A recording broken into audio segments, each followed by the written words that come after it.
Hola y bienvenidos a un nuevo caso del Dr. Vago. En esta ocasión repasaremos el tema de pancreatitis aguda. El caso de hoy es una mujer de 50 años de edad que acude a urgencias por dolor epigástrico súbito que es transitivo, además de náusea y vómito asociados en 2 ocasiones. A la exploración física los signos vitales se encuentran estables, no hay ruidos intestinales y tiene dolor a la palpación superficial. De los laboratorios llama la atención leucocitosis de 15.500 y amilasa elevada en 2.311, siendo el límite superior 50. El ultra de abdomen con litiasis vesicular y dilatación de la vía biliar extrínseca, resto de laboratorios sin alteraciones. La paciente refiere que no consume ningún medicamento. La primera pregunta es, ¿cuál es el primer paso en el tratamiento de esta paciente? A. Antibióticos profilácticos. B. Laparotomía exploradora. C. Hidratación intravenosa. O D. Colocación de sonda nasogástrica. La respuesta correcta es C. Vigorosa hidratación intravenosa. Pregunta número 2. ¿Qué vía de alimentación es la recomendable en los pacientes con pancreatitis aguda?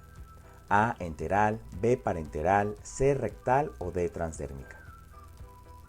La respuesta correcta es A. Enteral. Pregunta 3.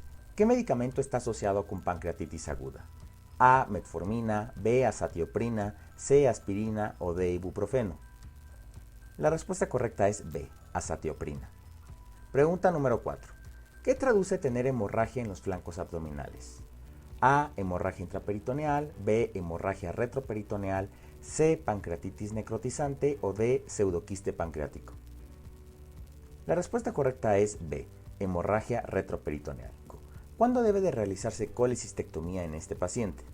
A. En un mes. B. Antes del egreso hospitalario. C. Al disminuir los leucocitos. O D. Al normalizar la amilasa. La respuesta correcta es B. Antes del egreso hospitalario. La pancreatitis aguda es la inflamación del páncreas por diversas causas que tiene grandes repercusiones a nivel sistémico por la gran cantidad de mediadores inflamatorios que se secretan. La mayoría de las causas, en el 40% de los casos, es de origen biliar, seguido por alcohol en el 30% de los casos. A diferencia de lo que uno pueda pensar, para una pancreatitis aguda, sea secundaria al consumo de alcohol, este debe ser un consumo grande, crónico. Se describe de 4 a 5 bebidas al día por lo menos durante 5 años. Es indiferente el tipo de alcohol que se consuma y más que asociada con atracones, está asociada con el uso crónico de este tipo de bebidas. El 5% de los casos puede ser por medicamentos y los que más se describen son azatioprina, 6-mercaptopurina, didanosina, valproato, los yecas y la mesalamina. Uno de los grandes distractores que pueden encontrar en las viñetas es que el paciente tenga los triglicéridos elevados, pero para que la pancreatitis aguda esté asociada con hipertrigliceridemia, por lo general los niveles tienen que estar por encima de 1000, así que no vayan a caer en esta trampa. También otras alteraciones anatómicas como es el páncreas divisum y otras condiciones son obesidad mórbida o la presencia de diabetes mellitus tipo 2. Las manifestaciones clínicas, por lo general, el 90% de nuestros pacientes van a tener dolor abdominal que se describe de forma transfictiva, de inicio súbito y localizada en epigastrio. Y el 90% de nuestros pacientes también van a cursar con náusea y vómito, además de datos de respuesta inflamatoria sistémica. Otras manifestaciones clínicas que son raras, pero es muy común que las pregunten por lo mismo, son las hemorragias retroperitoneales. Si estas se manifiestan alrededor del ombligo, se conoce como signo de Cullen, y si se manifiestan en los flancos abdominales, se conoce como signo de Grey-Turner. La mortalidad, a diferencia de lo que sucedía en años anteriores, es menos del 2% a nivel mundial. Por lo general, los pacientes que están en mayor riesgo de morir por pancreatitis aguda son los adultos mayores, los pacientes obesos, que hayan adquirido infecciones nosocomiales como complicación de la pancreatitis, o los pacientes que desarrollen complicaciones que no son resueltas por la misma enfermedad. Para el diagnóstico de pancreatitis aguda se tienen que cumplir 2 de las 3 características de esta enfermedad. 1. El dolor abdominal relacionado a pancreatitis aguda. 2. Elevación de lipasa o amilasa sérica 3 veces por encima del límite superior, o que existan hallazgos por tomografía o resonancia magnética de abdomen compatibles con pancreatitis aguda. En esta imagen podemos observar un páncreas deshilachado con grandes colecciones alrededor del mismo. El diagnóstico diferencial incluye desde colecistitis, infarto agudo al miocardio, perforación de alguna víscera, obstrucción intestinal, isquemia mesentérica, perforación de aneurisma abdominal, disección aórtica distal o un embarazo ectópico roto. Es muy importante predecir la gravedad de la pancreatitis aguda para poder realizar un triage adecuado y enviar al paciente al área hospitalaria que le corresponde. Los niveles de amilasa o lipasa no predicen la gravedad de la enfermedad. Es mucho más importante los cambios en la urea nitrogenada, la creatinina y el hematócrito.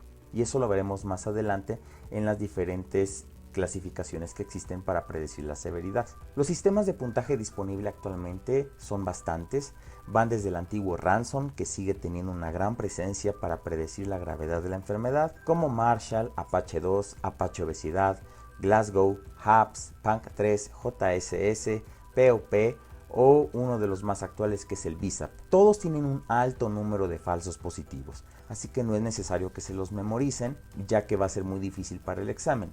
Tal vez de los más antiguos y los que reflejen mejor lo que es la gravedad de la enfermedad son los criterios de Ranson. Recuerden que los criterios para que estén completos se tienen que hacer al ingreso y a las 48 horas. En el ingreso hablará de las complicaciones en un momento agudo y a las 48 horas los cambios sistémicos que se desarrollaron por la pancreatitis, como es la disminución del hematócrito, el incremento de la urea nitrogenada, la hipoxemia, la disminución del calcio sérico por la saponificación, aumento en el déficit de base o que estos pacientes desarrollen secuestro de líquido a tercer espacio que se estime en más de 6 litros. Un paciente que tenga entre 0 y 2 criterios tendrá una mortalidad menor al 1%, pero a partir de 3 o 4 la mortalidad se va hasta el 16% y si el paciente tiene 7 u 8 de los criterios, la mortalidad es totalmente del 100%. Algo de lo más importante que hay que recordar en la predicción de la gravedad por la pancreatitis es que el paciente tenga y persista con datos de respuesta inflamatoria sistémica por 48 horas. Esto se define como una temperatura menor a 36 o mayor a 38, taquicardia por encima de 90, frecuencia respiratoria de más de 20 y leucocitosis, ya sea leucopenia de menos de 4000 o leucocitosis por encima de 12000. Los pacientes que persistan con datos de respuesta inflamatoria sistémica por 48 horas o más tienen un pronóstico pobre. También podemos clasificar la pancreatitis de acuerdo a la clasificación de Atlanta, en la cual la tendremos en leve, moderada y grave. El 80% de nuestros casos van a ser leve y se define por la ausencia de falla orgánica, que no existan colecciones ni necrosis pancreática. La moderada es que exista falla orgánica transitoria, complicaciones sistémicas o ambas, pero que sean de menos de 48 horas de duración, y grave cuando la falla orgánica persiste por más de 48 horas. El tratamiento es muy importante y tiene que ser bien claro qué son las cosas que se pueden y las que no se deben de realizar. Es importante entonces reanimarlos con gran cantidad de líquidos en las primeras 12 a 24 horas de la aparición de los síntomas. Se describe que la administración puede ser entre 2 a 4 litros en 24 horas, aunque no existen estudios controlados prospectivos que hayan validado esto, sino que son recomendaciones de expertos. Y recuerden que ante la gran reanimación de líquidos es muy importante monitorizar tanto los ingresos como los egresos. La alimentación actualmente se prefiere el uso enteral. Una vez que el paciente haya mejorado de los síntomas del dolor epigástrico, es importante iniciar una dieta por vía oral, baja en grasa y sólida y con una progresión bastante lenta.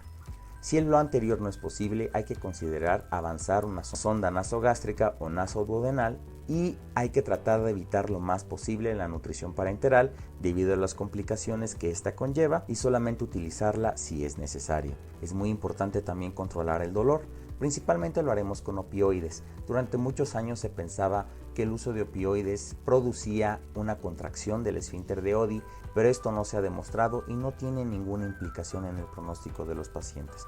Al contrario, el uso de opioides mejora el control del dolor y hace que nuestro paciente se encuentre en mejores condiciones. No hay que utilizar antibióticos profilácticos, solamente hay que utilizarlos si se documenta alguna infección en nuestro paciente, y las terapias endoscópicas hay que usarlas si existe colangitis sobrepuesta en una pancreatitis biliar o que tengamos datos de coledocolitis. Hay que vigilar la hipocalcemia, ya que recuerden que por la inflamación estos pacientes realizan una saponificación y pueden desarrollar hipocalcemia, control de las coagulopatías, que esto puede ser con plasmas frescos congelados, y en ocasiones el páncreas inflamado puede necrosarse, y este tejido necrótico solo es necesaria la intervención si los pacientes se sobreinfectan. Existen complicaciones por la pancreatitis aguda, del 20 al 30% tendrán disfunción exocrina, 50% puede tener pancreatitis crónica y se puede desarrollar pseudoquistes pancreáticos, los cuales no son necesarios drenar a menos que den síntomas o se sobreinfecten.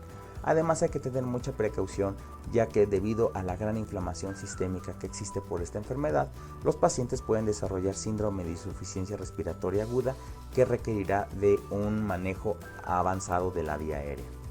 Para prevenir las recurrencias, el paciente si tiene datos de una pancreatitis biliar y se documenta que existe litiasis vesicular, hay que realizar una colecistectomía antes de que el paciente egrese del hospital, es decir, en el mismo internamiento. Y si los pacientes desarrollaron pancreatitis aguda por alcoholismo, es importante tenerse de consumir estas bebidas en un futuro. Muchas gracias por su atención. Recuerden darnos manita arriba, suscribirse a nuestras redes sociales y compartirnos con sus compañeros. Mucha suerte y hasta la próxima.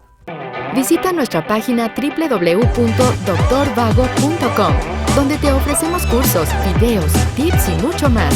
Recuerda, Dr. Vago, tu mejor recurso de educación médica en línea.